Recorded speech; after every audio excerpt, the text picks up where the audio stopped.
Big boss 15 में Sunday को घर में आए थे रेडियो सिटी से आरजे पलक और आरजे करण मेहता, जिनके सवालों के जवाब देके घर वाले जीत सकते हैं प्राइज मनी के बाकी के 6 लाख रुपए। जहां वे करण से कहते हैं कि बाहर ऐसा नजर आता है कि आप तेजस्वी को कभी टास्क में सपोर्ट नहीं करते और तेजस्वी को भी हर बार यही फील होता है, जिसके जवाब में करण कहते हैं कि तेजस्वी अपनी लड़ाइयाँ खुद लड़ सकती है, वहीं इमोशनली मैं उसके लिए हमेशा सपोर्टिव रहा हूँ। फिर तेजस्वी भी कहती है कि मैंने आज तक किसी टास्क में किसी से सपोर्ट नहीं मांगा है, मैंने कभी किसी को जाके नहीं कहा कि मुझे जिताओ। फिर तेजस्वी निशांत का पक्ष लेते हुए कहती है कि मैंने जब भी उससे मदद मांगी है उसने मेरा साथ दिया है। घर में जहां शाम को ये टास्क खत्म हुआ, वही देर रात करण और तेजस्वी आपस में यही बहस करते हैं कि रश्मि हो या राजीव, उन्होंने तेजस्वी की पिछले 2 टास्क में मदद सिर्फ इसलिए की क्योंकि करण ने उन्हें कहा था, जिसपे तेजस्वी भी यही कहती है कि मेरी दोस्ती की वजह से इन दोनों ने कभी मेरा साथ नहीं दिया है, मैंने कभी उनसे मुझे जिताने के लिए कोई डील्स नहीं की। हाँ, लेकिन निशांत में मैंने एक दोस्त कमाया है, इसीलिए उसने मेरी मदद की थी। करण कहते मैं इसीलिए कह रहा हूँ कि तूने टास्क में लोगों की मदद तो ली है, चाहे मैंने दिलवाई या फिर तूने सामने जाके मांगी, लेकिन इसी से तेरा ये स्टेटमेंट गलत हो जाता है कि मैंने कभी किसी से मदद नहीं ली है।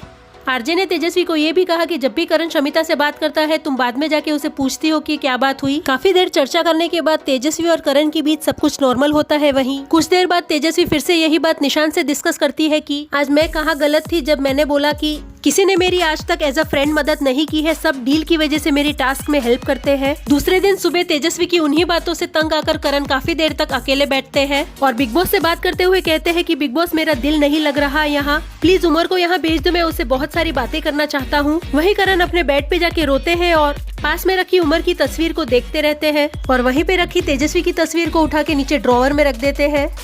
वहीं सुबह से कई बार तेजस्वी ने भी करण से पूछा कि क्या हुआ है, जहाँ वे करण को कहती है कि तुमने इस शो में कुछ गलत नहीं किया है, तुम्हारी गेम बहुत ही ब्रिलियंट रही है, मुझे ऐसा लगता है कि तुम मुझे कुछ कहना चाहते हो लेकिन कह नहीं पा रहे। जिसके बाद भी करण अपने अलग ही जोन में है। तो क्या लगता है व्यूअर्स, करण को हो रही है फिनाले की टेंशन?